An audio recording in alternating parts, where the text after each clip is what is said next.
Hi! In front of me is ZTE AXON 20 and today I would like to show you how you can use split screen on this device.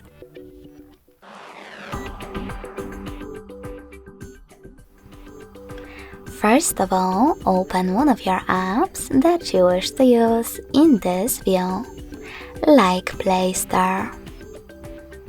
Now access background apps. If you are using Tricky's navigation, you can do that by tapping on this square button. Now select those three dots at the top right corner of your app and select split screen. Then select any other one, like Chrome. As you can see now, I can use both at the same time.